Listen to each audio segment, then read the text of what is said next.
Good morning. हम लोग start करते हैं अपना next topic, that is molecular orbital theory. इससे पहले हम लोग पढ़ चुके हैं वैलेंस बॉन्ड थ्योरी, हो चुका है अपना। Next topic is this is molecular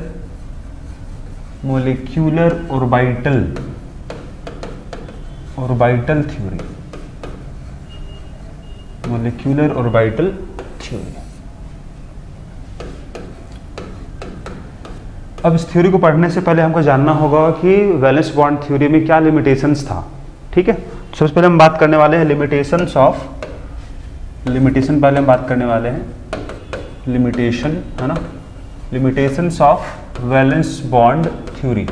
इसके बाद हम बात करेंगे नेक्स्ट टॉपिक। ठीक है, तो इसमें लिमिटेशन क्या होगा जी? पहला लिमिटेशन ये है कि अपना ऑक्सीजन जो है O2 जो है, O2 का नेचर होता है paramagnetic, but we can not explain this with the help of valence bond theory. तो यहां पर ये बोला गया O2 is paramagnetic, O2 is paramagnetic in nature,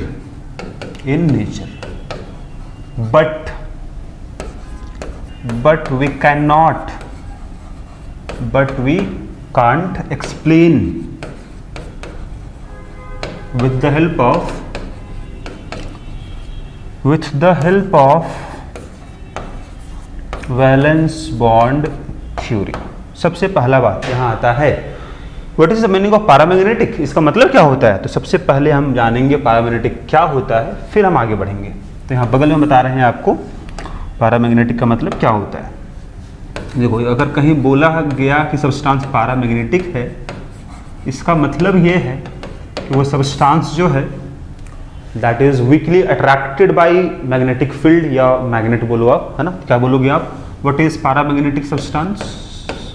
किसको बोलेंगे हम? सब्सटेंस। तो बोलेंगे हम substance which are weekly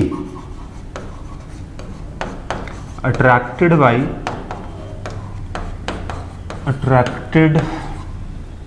bye magnet कर सकते हो आप। ठीक है, मैग्नेट्स। अब कैसे पहचान करेंगे हम कि सब्सटेंस पैरामैग्नेटिक होगा कि नहीं होगा? तो पैरामैग्नेटिक अगर होगा तो उसमें अनपेयर्ड इलेक्ट्रॉन होगा। ठीक है, तो यहाँ पहचान का नियम क्या होगा? दे हैव अनपेयर्ड इलेक्ट्रॉन, यही पहचान का नियम है। ठीक, ये तो हो गया पैरामैग्नेटिक। लेकिन एक और सब्सटेंस होता है दैट इज डायामैग्नेटिक। डायामैग्नेटिक का मतलब क्या होगा? डायामैग्नेटिक सब्सटेंस का मतलब हो जाएगा वैसा सब्सटेंस जो वीकली रिपेल हो बाय मैग्नेट्स या फिर इन मैग्नेटिक फील्ड। क्या बोलोगे आप? Substance which are weakly repelled by magnets। ठीक है, अब इसका पहचान का नियम क्या होगा? जैसे यहाँ पहचाने दे हैव अनपेयर्ड इलेक्ट्रॉन, तो यहाँ ऑल इलेक्ट्रॉन्स आर पेयर्ड, यहाँ कोई इलेक्ट्रॉन अनपेयर नहीं होगा। तो बोलोगे आप ऑल इलेक्ट्रॉन्स आर पेयर्ड, इसमें सारा इलेक्ट्रॉन क्या होगा? पेयर्ड होगा। तो अपना ऑक्सीजन जो है रियल में एक्सपेरिमेंटली देखा गया that is paramagnetic. They are attracted by magnets, they are attracted in magnetic field. अब इस बात को यहाँ हम दिखा रहे हैं एक डायग्राम की मदद से। देखो आप, सपोज अपने पास इस कंटेनर में ऑक्सीजन था, liquid oxygen, there is liquid O2 है, लिक्विफाइड फॉर्म है। अगर इस लिक्विड ऑक्सीजन को हम दो मैग्नेट के बीच में गिराए, ठीक है, तो सपोज ये अपने पास बीचों बीच यहाँ हम इस लिक्विड को यहाँ से हम लोग गिरा रहे हैं, तो क्या होगा कि जो अपने पास ऑक्सीजन था वो बीच में आने के बजाय इसका पाथ कुछ ऐसा हो जाएगा, इसका पाथ कुछ ऐसा हो जाएगा। अब ये ऐसा पाथ क्यों हुआ है? अट्रैक्ट हो गया, तो ये एक्सप्लेन कर रहा है कि they are paramagnetic substance, attract हो रहा है मैग्नेट से, ठीक है। सो इस एक्सपेरिमेंट को एक्सप्लेन करना था, मतलब ऑक्सीजन पैरामैग्नेटिक होता है इसको प्रूफ करना था, but that can not be explained bye valence bond theory. अगर हम बात करें ऐसा क्यों, तो जरा उसको भी हम देख लेते डिटेल में। देखो वैलेंस बॉन्ड थ्योरी में आप क्या पढ़े हो जी, बताओ। वैलेंस बॉन्ड थ्योरी में आप यही पढ़े हो ना, अगर O2 हम बोल रहे हैं तो अपने पास 2 ऑक्सीजन है, दोनों के पास वैलेंस इलेक्ट्रॉन दिखा देंगे हम, और शेयरिंग कर गया तो डबल बॉन्ड बन जाता है। तो यहाँ तो सारा इलेक्ट्रॉन पेयर्ड दिख रहा है आपको, देख लो ये 2 इलेक्ट्रॉन पेयर्ड है, ये भी पेयर्ड है, ये भी पेयर्ड है, ये भी पेयर्ड है, ये भी पेयर हो गया, यहाँ पर जो बॉन्ड बना ये भी पेयर हो गया। जो जिसका 6 अनपेयर्ड इलेक्ट्रॉन था, 6 आपके पास पेयर्ड दिख रहा है, मतलब यहाँ से आप बता नहीं सकते हो कि इसमें अनपेयर्ड इलेक्ट्रॉन है। ऑक्सीजन के पास अनपेयर्ड इलेक्ट्रॉन है, that can be explained bye molecular orbital theory. तो वहाँ से ये प्रूफ होता है कि ऑक्सीजन इज पैरामैग्नेटिक, उसको हम थ्योरेटिकली बोल पाते हैं, ठीक। तो this is the first limitation. Second limitation क्या होगा जी? सेकंड लिमिटेशन होगा it can not explain, it can't explain fractional bond order, fractional bond order. अब बॉन्ड ऑर्डर फ्रैक्शनल भी होता है, जैसे हम पूछते हैं कि what is bond order of H2+, तो ये बात, इसका जो बॉन्ड ऑर्डर होगा दैट इज 0.5 होगा। This will be explained bye molecular orbital theory. Valence bond theory में हम इसके बारे में नहीं पढ़े थे कि बॉन्ड ऑर्डर 0.5 भी होता है। वहाँ बोले थे अगर शेयरिंग हुआ 1 इलेक्ट्रॉन पेयर का तो सिंगल बॉन्ड, अगर 2 इलेक्ट्रॉन पेयर का डबल बॉन्ड, अगर 3 इलेक्ट्रॉन पेयर का शेयरिंग हुआ तो ट्रिपल बॉन्ड बनेगा, 1 2 3। लेकिन ऐसा 0.5, 1.5, 2.5 ऐसा नहीं पढ़े थे आप। This will be explained bye molecular orbital theory. It cannot compare relative stability between molecules। जैसे अगर यहाँ बोला जाए, अगर बोले आपको हम O2 है, O2+ है, O2- है, कौन ज़्यादा स्टेबल कौन कम स्टेबल है, तो this will not be explained bye molecular orbital, this will not be explained bye valence bond theory, ठीक है। इसको हम एक्सप्लेन कर सकते हैं with the help of molecular orbital theory. और इसके अलावा बहुत सारे अपने पास मॉलिक्यूल्स होगा, है ना, उसको हम कंपेयर कर पाएंगे कौन ज़्यादा स्टेबल है।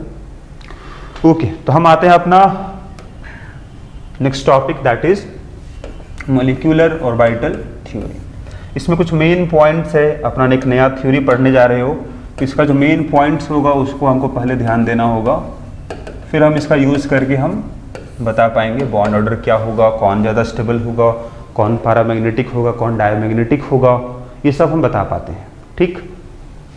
आ जाओ, पहला पॉइंट यहाँ पर इस तरह से है, as electrons are present in atomic orbitals in atoms, similarly in molecules electrons are present in molecular orbitals. जिस तरह से एटम में कहाँ पाया जाता है इलेक्ट्रॉन, एटॉमिक ऑर्बिटल में होता है, उसी तरह से मॉलिक्यूल्स में कहाँ होगा, मॉलिक्यूलर ऑर्बिटल में होगा। तो आपको एक नया यहाँ कंसेप्ट आने वाला है मॉलिक्यूलर ऑर्बिटल का, ठीक। दूसरा पॉइंट क्या होगा जी, इसको हम यहाँ लिख दे रहे हैं, as electrons are present in atomic orbitals,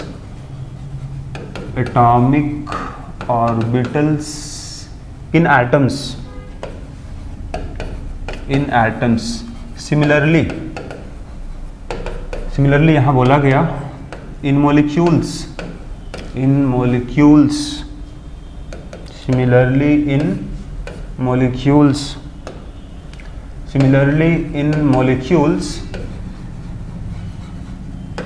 electrons are present in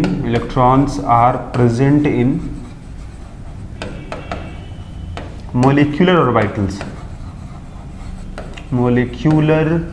orbitals। Okay, पहला पॉइंट क्लियर है। दूसरा पॉइंट दूसरा पॉइंट को हम लोग लिखते हैं। देखिए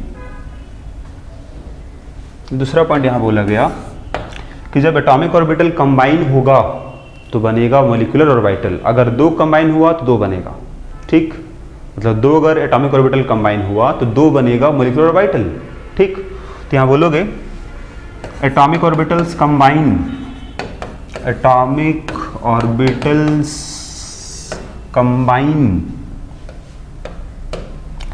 atomic orbitals combine to form molecular orbitals, ठीक है। अभी बोले दो कंबाइन होगा तो दो बनेगा, तो यहां लिखोगे आप when two atomic orbitals combine to molecular orbital formed, दो कंबाइन होगा दो बनेगा।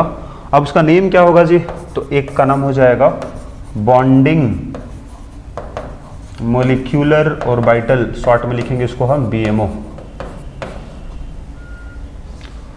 दूसरा होगा anti bonding, anti bonding molecular orbital, इसको हम शॉर्ट में लिखेंगे ABMO। चलो ये हो गया। फोर्थ पॉइंट यहाँ हो जाएगा, जो अपना BMO होता है, नाम से ही लग रहा है बॉन्डिंग, है ना। मॉलिक्यूलर ऑर्बिटल जो होगा वो ज़्यादा स्टेबल होगा, बॉन्ड बनेगा। तो यहाँ बोलोगे BMO has less energy,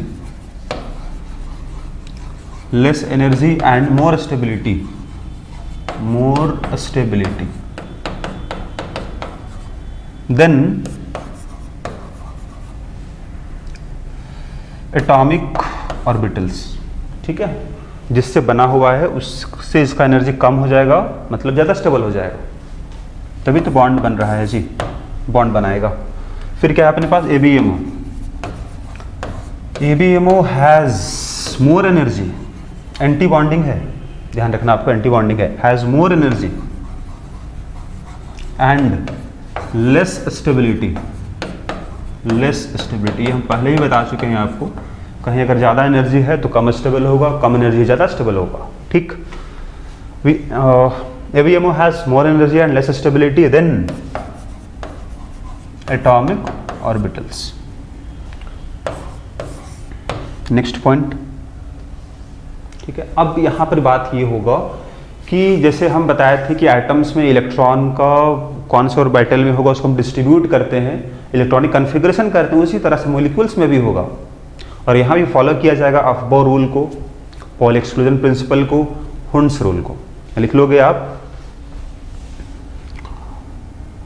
in electronic configuration, electronic configuration, configuration of molecules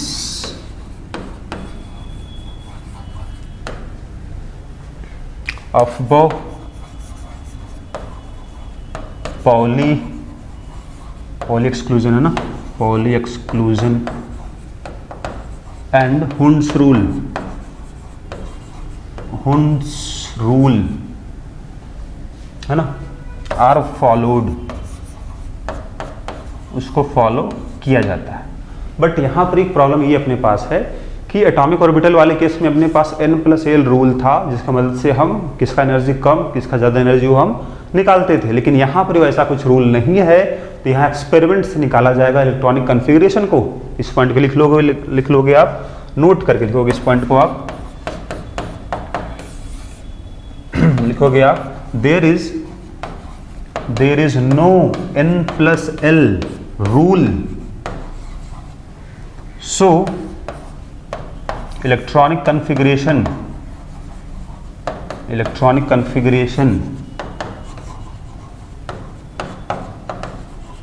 is determined experimentally,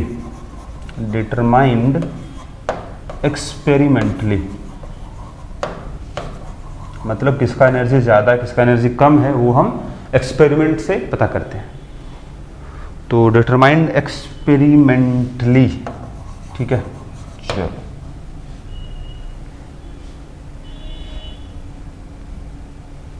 तो ये कुछ पॉइंट्स था मॉलिक्यूलर ऑर्बिटल थ्योरी का, जिसको हम लोग फॉलो करेंगे यहाँ पर ही।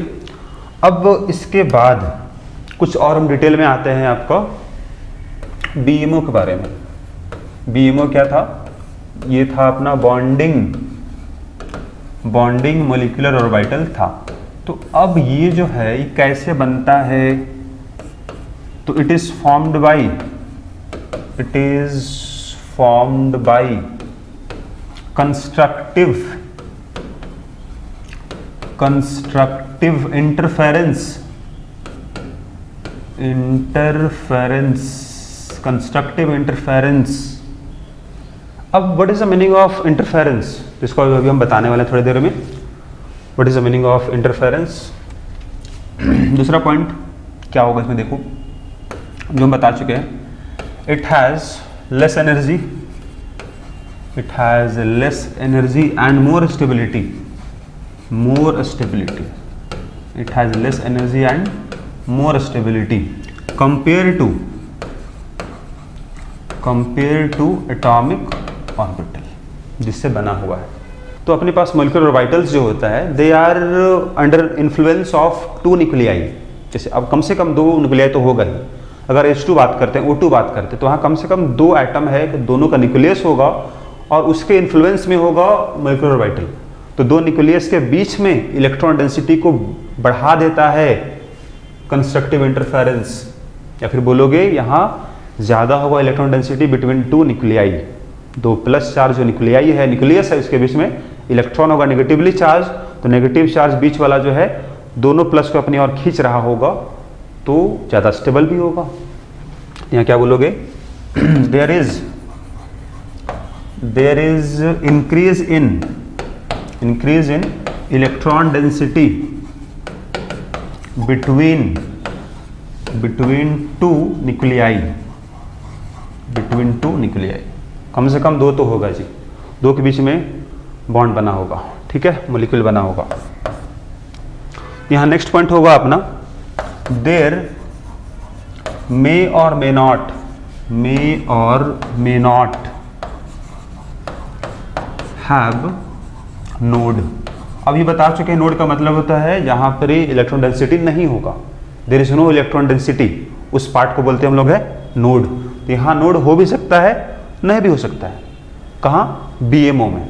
लेकिन हम बात करते हैं अब एवीएमओ के बारे में, और उसमें भी 4 पॉइंट बताएंगे आपको हम। उसके बाद हम बताएंगे आपको what is the meaning of interference, constructive क्या होता है, डिस्ट्रक्टिव क्या होता है, बात करेंगे हम।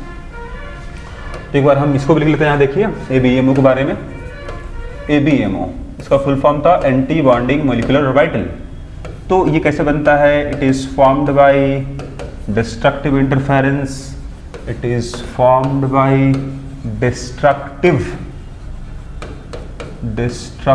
इंटरफेरेंस।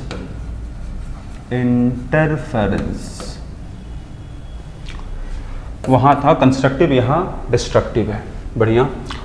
वहाँ लिखवाए थे कि आपका लेस एनर्जी होगा, ज़्यादा स्टेबल होगा। ये उल्टा, it has more energy and less stability. ऐसा क्यों? क्योंकि यहाँ पर 2 न्यूक्लियाई के बीच में इलेक्ट्रॉन डेंसिटी कम हो गया, तो रिपल्सिव फोर्स ज़्यादा हो जाएगा, तो कम स्टेबल होगा। There is decrease in electron density between 2 nuclei. चल बढ़िया है। एक पॉइंट और है, देयर इज ऑलवेज नोड यहाँ हमेशा होगा, ठीक है। अब हम बात कर लेते हैं इंटरफेरेंस क्या होता है और कंस्ट्रक्टिव डिस्ट्रक्टिव का मतलब क्या है। देखो जी, आपको बताया गया है कि एटॉमिक ऑर्बिटल को हम रिप्रेजेंट करते हैं साइज ऑफ वेव फंक्शन, ठीक है। मतलब हम यह सपोज अपने पास अगर 2 एटम है तो दोनों का एटॉमिक ऑर्बिटल होगा। अब 2 अगर एटॉमिक ऑर्बिटल है तो उसको हम वेव की तरह रिप्रेजेंट कर रहे हैं। यहाँ पर देखो, ये अपने पास साई ए है, मतलब पहला एटम का एटॉमिक ऑर्बिटल है। एक और एटम अपने पास है तो उसका भी एटॉमिक ऑर्बिटल है साई बी। अब जरा यहाँ हम लोग देख लेते हैं अपने पास, देखिए ये कुछ इस तरह से हम बनाए हैं डायग्राम को, ठीक। जिस समय ये पॉजिटिव था, मतलब एक्सिस के ऊपर, उसी समय ये भी एक्सिस के ऊपर है, नेगेटिव नेगेटिव पॉजिटिव पॉजिटिव। जब ये दोनों वेव कहीं मिलेगा आगे जाके, what is the meaning of interference? Interference का मतलब होता है इंटरफेयर करना, मतलब मिलना, आपस में मिलना। तो ये दोनों जब कहीं आगे जब कहीं जब मिलेगा तो वहां पर ही दो पॉसिबल केस होगा, या तो कंस्ट्रक्टिव इंटरफेरेंस होगा या फिर डिस्ट्रक्टिव इंटरफेरेंस होगा। कंस्ट्रक्टिव का मतलब कंस्ट्रक्ट करना, मतलब बनना, डिस्ट्रक्ट करना मतलब कम करना, तोड़ना, ठीक है। तो यहाँ पर अगर फेज अगर सेम है, प्लस प्लस ऐड हो जाएगा, माइनस माइनस आपस में ऐड हो जाएगा, तो यहाँ एम्पलीट्यूड बढ़ जाएगा, रिजल्टेंट जो वेव होगा उसका एम्पलीट्यूड बढ़ जाएगा, ऐसा कुछ। इसलिए बोला गया था यहाँ पर ही इंक्रीज हो जाएगा इलेक्ट्रॉन डेंसिटी। उसको मैथमेटिकली प्रूफ करने वाले हैं। बस अब एक बार यहाँ ये देख लो, this is what, this is constructive interference, यही इसका मतलब था, कंस्ट्रक्टिव इंटरफेरेंस। अब ये डिटेल में पढ़ते हो फिजिक्स में, वेव ऑप्टिक्स पढ़ना आपको होता है 12th में, वहाँ मिलेगा। यहाँ के लिए बस इतना आपके लिए काफ़ी है, ठीक, समझने के लिए। दूसरा क्या था जी? डिस्ट्रक्टिव इंटरफेरेंस था। तो दूसरा जो था हम लोग का, दैट इज डिस्ट्रक्टिव इंटरफेरेंस। नाम से ही लग रहा है डिस्ट्रक्ट, है ना, मतलब डिस्ट्रक्शन मतलब कम या फिर डिस्ट्रॉय कर देना, ठीक है। तो यहाँ पर ये होगा अपने पास, सपोज दो वेव ये रहा, मान लेते हैं ये अपने पास वेव है, दूसरा वेव अपने पास, दूसरा एटॉमिक ऑर्बिटल। अब यहाँ पर ही कुछ अलग है, यहाँ पर ही कुछ अलग है। क्या अलग है? देखो, जब ये प्लस था तो ये माइनस हो गया, जब ये माइनस तो ये प्लस हो गया। तो जब इसका रिजल्टेंट मिलेगा आपको तो वो उसका एम्पलीट्यूड कम हो जाएगा, मतलब यहाँ डिस्ट्रक्शन हो गया, डिस्ट्रॉय हो गया, यहाँ पर कम हो जाता है इलेक्ट्रॉन डेंसिटी, जो हम लिखवाए हैं आपको। अब इस बात को मैथमेटिकली देखने वाले, आइए देखते हैं। तो दिस इज और इसका नाम, टॉपिक का नाम होगा linear combination of atomic orbitals.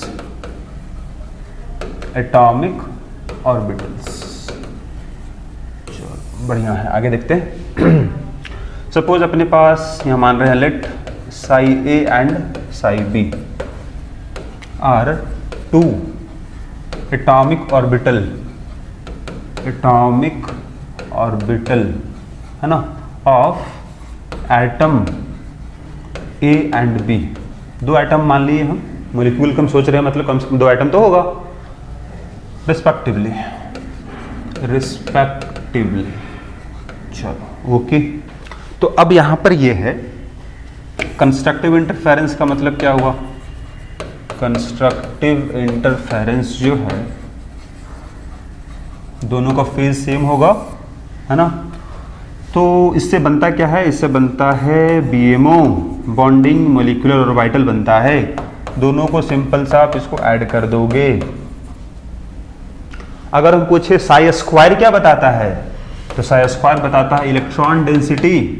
ये बताता है आपको इलेक्ट्रॉन डेंसिटी, जो पढ़े हो आप एटॉमिक स्ट्रक्चर में। तो यहाँ भी हम साई स्क्वायर करते हैं, तो साई का जब स्क्वायर करेंगे तो क्या मिलेगा आपको? जब इसका स्क्वायर करेंगे तो इधर भी स्क्वायरिंग कर दो आप, a प्लस बी का होल स्क्वायर, और ये क्या मिलेगा? इसका स्क्वायर, है ना, साई ए साई बी का स्क्वायर प्लस 2 साई ए साई बी। तो यहाँ आपको दिख रहा होगा कि जब BMO बना तो यहाँ पर इलेक्ट्रॉन डेंसिटी जो होगा कुछ बढ़ेगा। दोनों का स्क्वायर तो हुआ, लेकिन साथ में ये भी तो ऐड हुआ है, तो this represent what, this represent increase in electron density, increase in electron density. चलो ओके, ये तो बात हुआ कंस्ट्रक्टिव का, इससे बीएमओ बनेगा। दूसरा होगा आपका डिस्ट्रक्टिव इंटरफेरेंस, उसको हम देख लेते हैं मैथमेटिकली। देखिए दूसरा हम अगर बात करते हैं डिस्ट्रक्टिव का, डिस्ट्रक्टिव इंटरफेरेंस का, तो इसमें भी वही है, एबीएमओ बनेगा। कैसे बना होगा, तो यहाँ तो घट गया है, फेज अपोजिट है। स्क्वायरिंग कर दो जी, अगर स्क्वायरिंग कर दिया जाए a माइनस बी का होल स्क्वायर, आपको पता है A square plus B square minus 2ab। यहाँ दिख रहा है आपको कि दोनों का इलेक्ट्रॉन डेंसिटी जो था उसमें से कुछ कम हो जाएगा, माइनस हो जाएगा एबीएमओ वाले केस में। तो अगर कम हो जाएगा तो इस represent what, this represent decrease in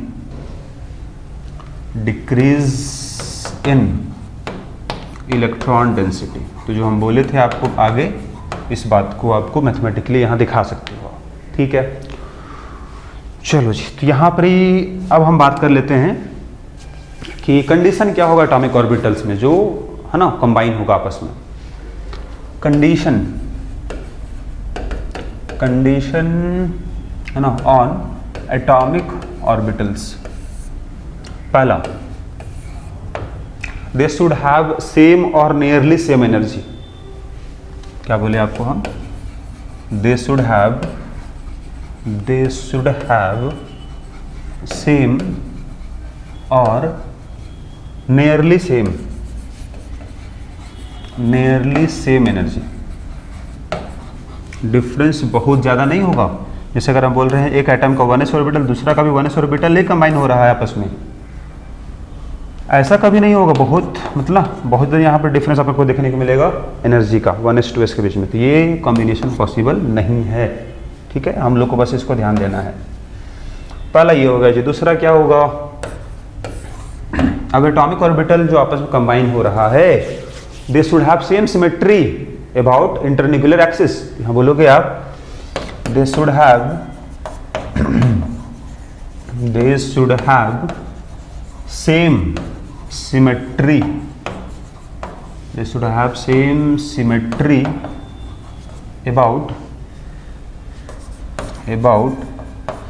internuclear axis. इसका भी मतलब ये है कि px होगा तो px के साथ ही कंबाइन करोगे आप, दोनों आप, है ना, एक डायरेक्शन में है, they are along X axis. py और px का भी अगर ऐसा होगा तो ये पॉसिबल नहीं है, दे हैव डिफरेंट डायरेक्शन में है, एक्स एक्सिस वाई एक्सिस के अलोंग है, ठीक है। तो इस सब बात जो अपने पास है, कंडीशन जो है इसको हम लोग फॉलो करेंगे। अब हम बात करते हैं कि अपना मोलिकुलर ऑर्बिटल जो होगा उसको हम रिप्रेजेंट कैसे करते हैं। तो नीचे आप लिख लोगे आगे, मोलिकुलर ऑर्बिटल्स, इसको आप नोट करके लिख सकते हो, कोई दिक्कत यहाँ नहीं है ना। Molecular orbitals are represented by कैसे, सिग्मा, पाई, डेल्टा एटसेट्रा। लेकिन हम लोग यहाँ पढ़ना केवल है डायटोमिक मॉलिक्यूल्स, वो भी अपना केवल सेकेंड पीरियड तक। तो वहाँ तक में केवल आपका ये दो ही काम आने वाला है, यही हम लोग का सिलेबस में है, सिग्मा एंड पाई। कोई दिक्कत नहीं है। सिग्मा अगर हम बोले what is meaning of sigma molecular orbital क्या है, तो दिस इज सिमेट्रिक अबाउट, है ना, इंटरन्यूक्लियर एक्सिस। जैसे होता है ना सिग्मा बॉन्ड सिमेट्रिकल होता है about internuclear axis. Pi bond कैसे था, तो वो अपना इंटरन्यूक्लियर एक्सिस के ऊपर और नीचे ओवरलैप किया था। तो यहाँ वही बोलेंगे कि पाई मोलिकुलर ऑर्बिटल जो होगा, they are not symmetrical about internuclear axis, they are above and below internuclear axis, ठीक है। तो अब हम पे यहाँ दिखाना है कि कौन कौन सा बनेगा माइक्रोऑर्बिटल और उसका एनर्जी का ऑर्डर हमको देखना है, ठीक है। फिर बाद में भी देखेंगे कि क्या स्ट्रक्चर होगा माइक्रोऑर्बिटल्स का, सिग्मा का, पाई का, ठीक है, उसको भी हम देखने वाले हैं थोड़ी देर में। तो पहले यहाँ ये देख लो आप कि अगर मान लेते हैं अपने पास दो एटम है, एटम ए है, एटम बी है, दोनों मिलेगा तो मॉलिक्यूल बनाएगा, ठीक है। सपोज इसका 1s ऑर्बिटल और इसका भी 1s ऑर्बिटल आपस में कंबाइन किया। हम बोले हैं आपको अगर दो एटॉमिक ऑर्बिटल कंबाइन करेगा तो दो बनेगा माइक्रो ऑर्बिटल, एक बनेगा BMO, एक बनेगा ABMO। अगर दो कंबाइन हुआ तो दो बनेगा, एक का एनर्जी बढ़ जाएगा दोनों से, कहलाएगा ABMO, एक का एनर्जी कम हो जाएगा दोनों से, इसको कहलाएगा BMO। No problem. अब बात ये समझो जरा कि अपना जो बन रहा है BMO या ABMO, उसको हम दिखाएंगे कैसे, सिग्मा की पाई से। तो इसको हम दिखाएंगे सिग्मा से, क्योंकि आप पता है आपको वैलेंस बॉन्ड थ्योरी में कि एसएस ओवरलैपिंग से क्या होता है, सिग्मा बॉन्ड बनता है। तो उसको हम सिग्मा दिखाएंगे और नीचे लिखेंगे 1s, क्योंकि यहाँ 1s ऑर्बिटल आपस में कंबाइन हुआ है। इसको दिखाएंगे हम सिग्मा से 1s, लेकिन एंटी बॉन्डिंग है तो इसको हम स्टार दिखा देंगे। तो ये रिप्रेजेंटेशन हुआ, ठीक है। 1s देखे, उसी तरह से 2s भी तो कंबाइन कर सकता है, कंबाइन करेगा तो यहाँ भी एक बनेगा ABMO, एक बनेगा BMO। सिग्मा यहाँ भी s ऑर्बिटल ही है, सिग्मा स्टार, एंटी बॉन्डिंग वाले में स्टार आप दिखाओगे। अब आते हैं 2p में। तो 2p में अपने पास तीन ऑर्बिटल है, px, py, pz। तो हम ये मान के चलते हैं चलो कि z एक्सिस अपना क्या होगा, z as inter nuclear axis. हम ये अगर माने हैं तो 2pz और 2pz दोनों कंबाइन होगा, BMO दिखाओगे, ABMO दिखाओगे। अगर बात करें इसको हम यहाँ कैसा बॉन्ड बनेगा pz में, अगर z एक्सिस को हम माने हैं इंटरन्यूक्लियर एक्सिस, उसी के कलम अगर आ रहा है pz ऑर्बिटल तो ओवरलैपिंग कैसा होगा, एक्सियल होगा। तो बॉन्ड बनेगा सिग्मा, दिस इज सिग्मा होगा, 2pz भी सिग्मा होगा, 2pz स्टार कर दो, 2pz हो गया जी। इसके बाद x भी तो होगा, 2px, तो यहाँ भी दिखा लीजिए आप। अब अगर हम z को माने इंटरन्यूक्लियर एक्सिस तो px ऑर्बिटल जो होगा पैरेलल होगा दोनों, और दोनों जब करीब आएगा तो पाई बॉन्ड, तो यहाँ पाई से दिखाओगे इसको आप, पाई 2px, ये भी पाई होगा 2px, बस यहाँ स्टार दिखा दोगे आप। ये अपना BMO है और ये BMO है, ठीक है। हाँ जी। फिर एक और है 2py और 2py दोनों कंबाइन हुआ, यहाँ पे दिखा दो आप। क्या दिखाओगे, तो अब यहाँ भी जिस तरह से px पाई, py भी पाई, दोनों पैरेलल होगा। तो पाई 2py, इधर भी पाई 2py, इधर को स्टार कर दो आप। ये BMO कहलाएगा, एनर्जी कम हो गया, ये कहलाएगा ABMO। तो कौन कौन बनेगा वो तो हम दिखा दिए आपको। अब हमको यहाँ पर ये भी जानना था कि मोलिकुलर ऑर्बिटल्स जो बना है उन लोग का शेप कैसा होगा। तो हम यहीं बगल में ही दिखा रहे हैं आपको, देखिए अलग से उसे दिखाते हैं हम बाद में, लेकिन यहाँ हम बना रहे हैं साथ में। देखो 1s ऑर्बिटल 1s कंबाइन हुआ, क्या बना, सिग्मा 1s बना और सिग्मा स्टार 1s बना। तो 1s ऑर्बिटल कैसा है जी, स्फेरिकल शेप का है। तो देखिए यहाँ बगल में, आप एक बार दिखाते हैं बगल में आपको हम। अगर 1s को अगर मिला रहे हो आप, ठीक, ये 1s ऑर्बिटल स्फेरिकल हुआ, ये भी स्फेरिकल हुआ, बीच में न्यूक्लियस है। सपोज दोनों का फेज सेम है, फेज अगर सेम है तो प्लस प्लस दिखा दो, फेज अगर सेम है तो वो दोनों अगर कंबाइन होगा तो क्या होगा, कंस्ट्रक्टिव इंटरफेरेंस होगा। तो कंस्ट्रक्टिव इंटरफेरेंस में बताया है आपको, इलेक्ट्रॉन डेंसिटी बढ़ जाएगा दो न्यूक्लियस के बीच में। तो यहाँ पर दो न्यूक्लियस जो है उसको पहले दिखा दो आप। अब इन लोग के बीच में इलेक्ट्रॉन डेंसिटी बढ़ चुका है, this dots are electron density. ठीक,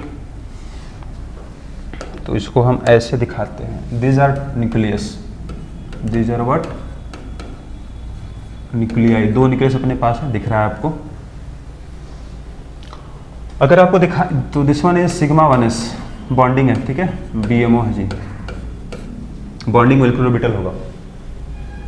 अगर हम बोलें दोनों फेज अलग अलग है, ये दोनों कंबाइन हुआ, ये न्यूक्लियस के बीच में, सपोज फेज अलग अलग है, एक पॉजिटिव एक नेगेटिव, फेज अगर अपोजिट है तो यहाँ पर क्या होगा, डिस्ट्रक्टिव इंटरफेरेंस होगा। तो क्या बोले थे आपको हम, इलेक्ट्रॉन डेंसिटी घट जाएगा दोनों न्यूक्लियस के बीच में, तो अपना दो न्यूक्लियस बना दो, इलेक्ट्रॉन डेंसिटी घट जाएगा दोनों के बीच में, यहाँ पर ही बिल्कुल इलेक्ट्रॉन नहीं मिलेगा। तो दिस इज नोड, जो बोले थे आपको नोड यहाँ मिलेगा ही आपको। यहाँ इलेक्ट्रॉन डेंसिटी किधर होगा, इस तरफ होगा, ठीक है। This one is sigma star 1s है, दिस इज ABMO, ABMO हुआ यहाँ पर ही, BMO है। ये अपना कंस्ट्रक्टिव इंटरफेरेंस था ऊपर वाला, कंस्ट्रक्टिव इंटरफेरेंस है, और ये डिस्ट्रक्टिव है।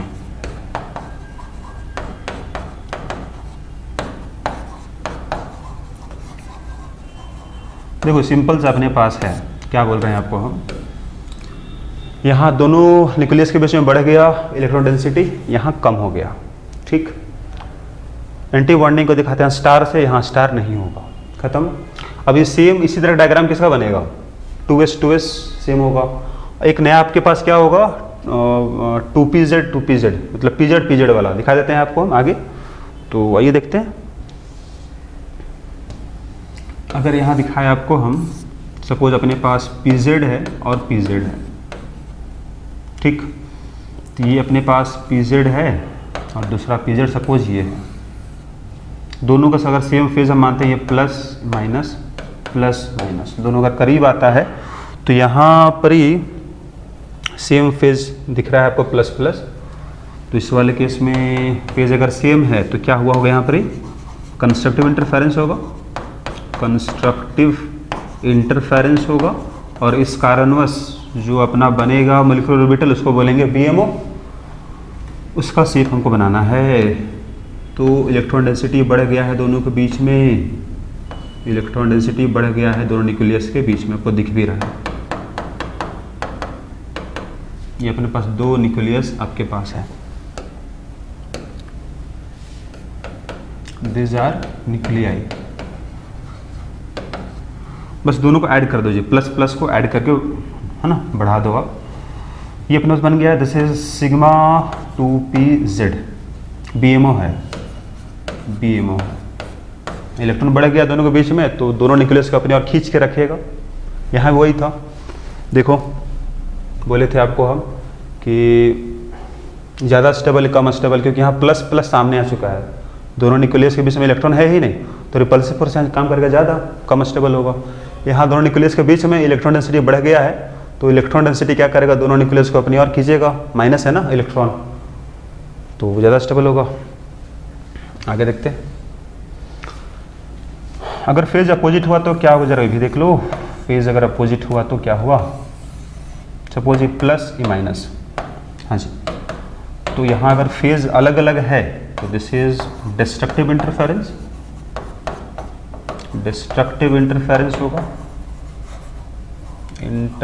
होगा, तो यहाँ कम हो जाएगा इलेक्ट्रॉन डेंसिटी दोनों न्यूक्लियस के बीच में, तो कम हो जाएगा, तो नो प्रॉब्लम, इस तरह दिखा दोगे आप। यहाँ भी क्या मिलेगा आपको, नॉड मिलेगा। यहाँ पर दो न्यूक्लियस अपने पास था, सिग्मा स्टार 2pz होगा, दिस इज ABMO ऐसा, ठीक है। तो ये आपको दिख रहा है, ये लोब को छोटा बनाओगे जी आप, ये जो लोब छोटा बनेगा, लोब छोटा बनेगा, ऐसा कुछ बनेगा, ठीक है। तो बीच में कम हो गया इलेक्ट्रॉन डेंसिटी दोनों न्यूक्लियस के बीच में, ऐसा, ठीक है। All clear.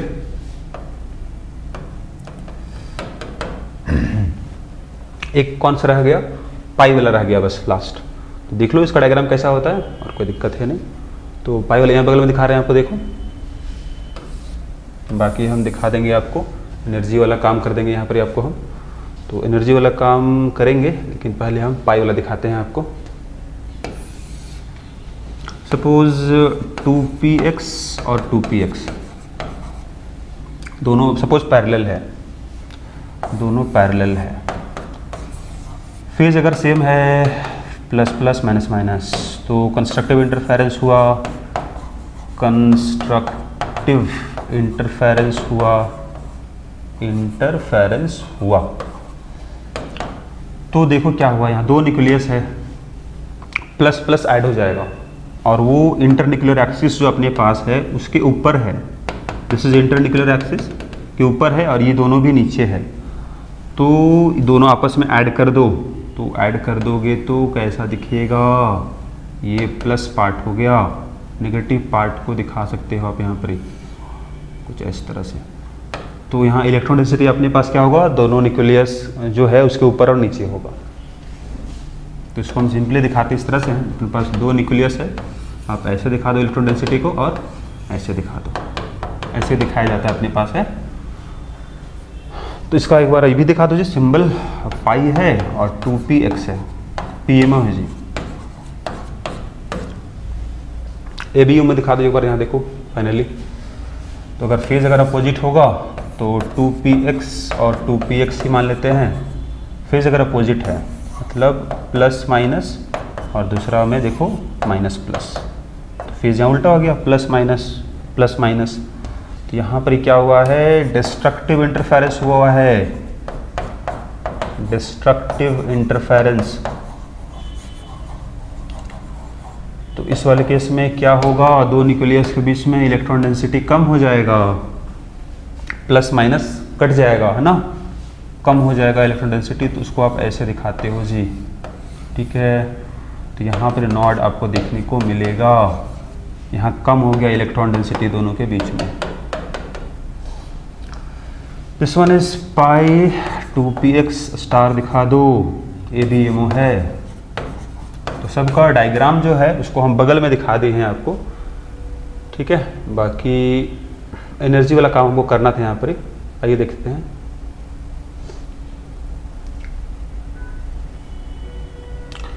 अब एनर्जी का ऑर्डर लगभग हम थोड़ा बहुत यहाँ अनुमान लगा सकते हैं किसका एनर्जी कम होगा। तो सबसे कम एनर्जी का ऑर्बिटल 1s था, तो उससे जो बनने वाला है उसी का एनर्जी कम होगा। अभी दोनों में भी कम एनर्जी किसका है, BMO का। इससे ज़्यादा एनर्जी किसका है, ABMO का है, हाँ जी। फिर इससे ज़्यादा एनर्जी किसका है, 2s का है। तो 2s से बनने वाला 2 है, इसका एनर्जी कम, इसका एनर्जी ज़्यादा है, ठीक है। अपने पास PZ, PX और PY है, तीनों का एनर्जी बराबर होता है एटम्स में, लेकिन यहाँ पर ये जो बना है मॉलिक्यूलर ऑर्बिटल्स, ये सब का एनर्जी का ऑर्डर क्या होगा, दैट इज डिटरमाइंड एक्सपेरिमेंटली। उसको हमको लिखना है उस ऑर्डर को, ठीक है। आइए देखते हैं। तो सबसे कम एनर्जी से बोले आपको हम किसका होगा, तो सिग्मा, सबसे कम एनर्जी किसका होगा, सिग्मा 1s। इससे ज़्यादा एनर्जी किसका होगा, सिग्मा स्टार 1s, क्योंकि ये BMO था और ये ABMO था। फिर इसके बाद कौन आएगा, सिग्मा 2s, सिग्मा स्टार, जहाँ जहाँ स्टार दे रहे हैं वो ABMO है। फिर इसके बाद sigma 2pz, pi 2px equal to pi 2py, दोनों पाई ही है इसलिए एनर्जी बराबर दिखा रहे हैं आपको हम। फिर इसके बाद आगे देखो, pi 2px equal to pi 2py star हो जाएगा, और lastly sigma star 2pz। Increasing order of energy में है, ठीक है। This one is increasing order of energy, order of energy. तो ये तो अपने पास है, और इसमें ये तीनों स्टार नहीं है तो BMO है, और ये तीनों ABMO है। ये फिर से यहाँ पर ये BMO है और ये ABMO है, ठीक। ये BMO है। ये जो अपने पास ऑर्डर है, दिस ऑर्डर इज डिटरमाइंड, है ना, एक्सपेरिमेंटली, और ये है अपना 4O2 एंड F2, मतलब O2 से ऊपर ऑक्सीजन, फ्लोरीन, है ना। अब उसके नीचे जो अपने पास जैसे N2 होगा, B2 होगा, C2 होगा, H2 होगा, है ना, तो सबके लिए अपने पास जो ऑर्डर है उसको भी देख लेते हैं। 4H2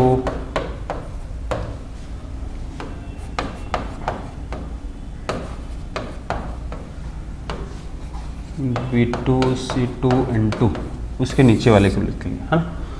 हम बोले पहले आपको this theory is applicable only for second period element, और वो भी किसके लिए हम बता रहे हैं आपको, फॉर डायटोमिक।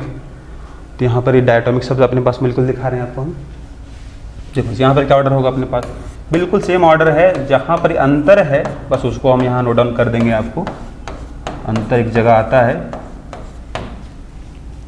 अंतर बस यहीं पर ही है जी,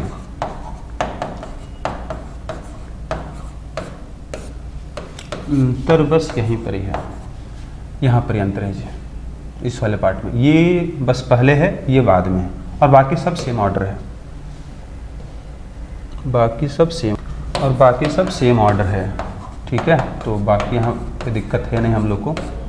यहाँ स्टार दिखा दोगे आप, और फिर यहाँ पर क्या होगा अपने पास, तो ये स्टार है, ये तीनों BMO है,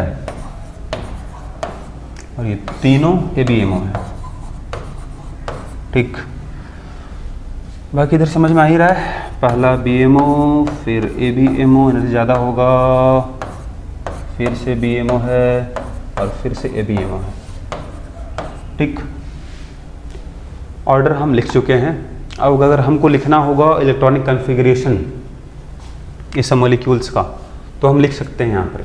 यहाँ भी सेम फॉलो होगा आपका, अब वो प्रिंसिपल बोले आपको हम, इंक्रीजिंग ऑर्डर ऑफ एनर्जी में फिल करोगे आप इलेक्ट्रॉन्स को, पहले यहाँ फिल होगा, फिर यहाँ सारा फॉलो जो रूल हम किए थे एटॉमिक ऑर्बिटल वाले में, पॉली एक्सक्लूजन प्रिंसिपल हो चाहे अपना हुंड्स रूल हो, सब यहाँ अप्लाई होगा। मतलब हर एक ऑर्बिटल में केवल मैक्सिमम 2 ही इलेक्ट्रॉन रह पाएगा, तो यहाँ 2 इलेक्ट्रॉन रहेगा, यहाँ 2, यहाँ भी 2 इलेक्ट्रॉन, यहाँ 2 ऑर्बिटल अपने पास है, यहाँ भी 2, यहाँ भी 2 रह पाएगा। अब एनर्जी बराबर अगर है तो पहले सिंगली फील्ड होगा, फिर पेयरिंग होगा, जैसे कि हम बोले हुंड्स रूल में, ठीक है। बाकी नॉर्मल है, तो हम यहाँ दिखाते हैं यहाँ पर कुछ एग्जाम्पल। देखो अगर हमको लिखना होगा यहाँ पर राइट इलेक्ट्रॉनिक कॉन्फ़िगरेशन, पहला हम बोल रहे हैं सपोज H2 का, दूसरा बोल रहे हैं आपको हम तीसरा, ये सब का हमको लिख के दिखाना है जी, ठीक है। तो हम कुछ दिखाते हैं, बाकी तो आप कर ही लोगे। H2 में बताओ कितना इलेक्ट्रॉन अपने पास है, 2 एटम है, तो कितना इसमें इलेक्ट्रॉन है, टोटल इलेक्ट्रॉन कितना है, टोटल नंबर ऑफ इलेक्ट्रॉन 2 होगा। अगर 2 इलेक्ट्रॉन है तो इलेक्ट्रॉन कहाँ रहेगा, सबसे लोवेस्ट एनर्जी है ना, ऑर्बिटल कौन सा है, सिग्मा 1s है, तो यहीं पर ही 2 इलेक्ट्रॉन रहेगा। काम खत्म हो गया। इसमें कितना इलेक्ट्रॉन है, इसमें जो इलेक्ट्रॉन है टोटल नंबर ऑफ इलेक्ट्रॉन कितना है, हीलियम 2, मतलब 4 होगा, डबल कर देना है ना। सबसे कम एनर्जी का ऑर्बिटल कौन है, सिग्मा 1s है, 2 इलेक्ट्रॉन रहेगा। फिर इसके बाद सिग्मा स्टार था, यहाँ भी 2 रहेगा, खत्म हो गया। लिथियम 2, इसमें कितना इलेक्ट्रॉन है जी, टोटल नंबर ऑफ इलेक्ट्रॉन कितना है, 3 है ना। एक एटम में होगा, 2 एटम है, 6 हो जाएगा। यहाँ भी दिखा दो, sigma 1s, sigma star 1s, sigma 2s, 2, 4, 6, खत्म हो गया। B2, इसमें कितना इलेक्ट्रॉन है, टोटल नंबर ऑफ इलेक्ट्रॉन अगर बात करें यहाँ पर ही 8 हो जाएगा। तो बनाइए इसको अभी आप, sigma 1s, sigma star 1s, sigma 2s में 2 इलेक्ट्रॉन, फिर यहाँ पर ही स्टार 2s में 2 इलेक्ट्रॉन, कितना हो गया, 8 हो गया। चलो खत्म। B2 में कितना इलेक्ट्रॉन है, इसमें 10 इलेक्ट्रॉन है। Sigma 1s, sigma star 1s, sigma 2s, sigma star 2s। तो फिर इसमें ऑर्डर में बताए थे आपको, पहले कौन आता है, पाई आता है, 2px equal to pi 2py आता है। इसमें 2 इलेक्ट्रॉन रहेगा 2 इलेक्ट्रॉन, इसमें 2 इलेक्ट्रॉन, इसमें भी 2 इलेक्ट्रॉन, इसमें भी 2 इलेक्ट्रॉन, 8 इलेक्ट्रॉन फिल कर चुके हैं और 2 इलेक्ट्रॉन रह गया। क्योंकि एनर्जी बराबर है तो पहले सिंगली फिल्ड हो जाएगा, 1-1 खत्म हो गया। B2 के बाद C2, B2 C2 N2,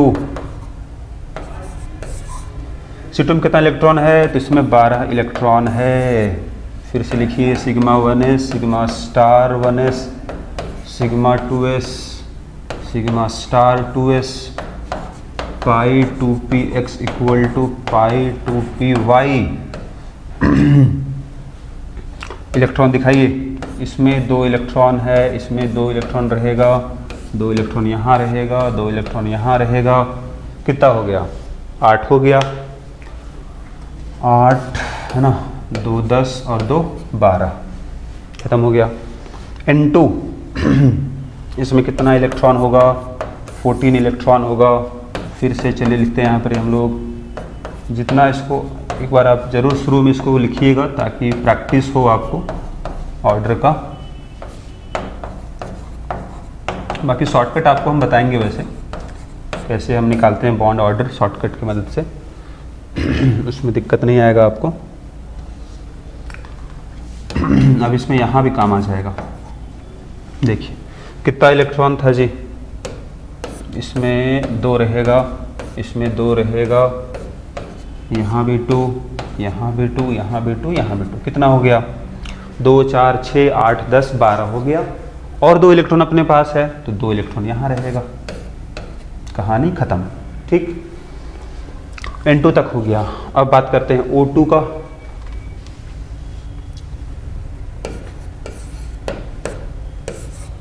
O2 का लिखना होगा, F2 का लिखना होगा। O2 में 16 इलेक्ट्रॉन है, तो इलेक्ट्रॉन 16 है, दिखाइए स्टार।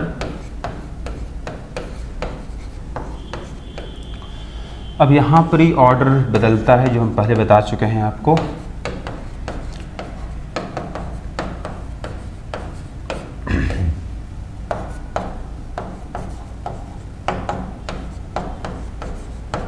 ये स्टार होगा जी।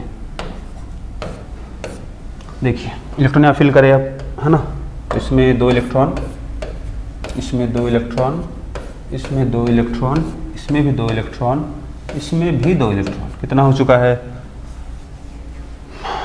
10 इलेक्ट्रॉन डिस्ट्रीब्यूट हो गया। 10 तो 12, यहाँ भी 2, 14 कंप्लीट।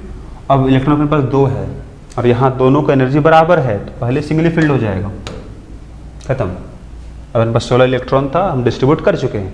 तो यहाँ सबको दिख रहा है ऑक्सीजन के पास 2 अनपेड इलेक्ट्रॉन है, इसीलिए पैरामैग्नेटिक है। यही बात एक्सप्लेन नहीं हो पा रहा था वैलेंस बॉन्ड थ्योरी से।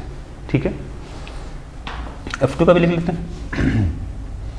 इसमें 18 इलेक्ट्रॉन है F2 में, तो फिर से वही करते हैं। यहाँ पर स्टार हो जाएगा, फिर ये 2s होगा, फिर यहाँ पर ही स्टार हो गया। फिर से वही है, सेम है, ऑक्सीजन के जैसा ही होता है, तो इसमें कोई दिक्कत आपको नहीं आएगा।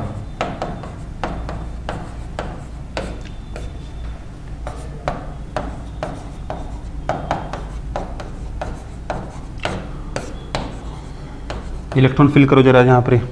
अपने पास कितना इलेक्ट्रॉन था, 18 इलेक्ट्रॉन था। 2 4 6 8, 8 के बाद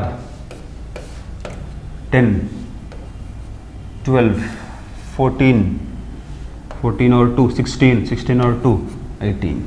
तो ये अपना कंप्लीट हुआ इलेक्ट्रॉनिक कन्फिगरेशन डायटोमिक मॉलिक्यूल्स का। क्लियर है? अब चाहो तो आगे काम कर सकते हो, आप चाहो तो इसका भी ले सकते हो जी। आप इसमें कितना इलेक्ट्रॉन है, 20 इलेक्ट्रॉन है, वो भी काम कर सकते हो आप, कोई दिक्कत नहीं है। आप कर लेना काम, है ना।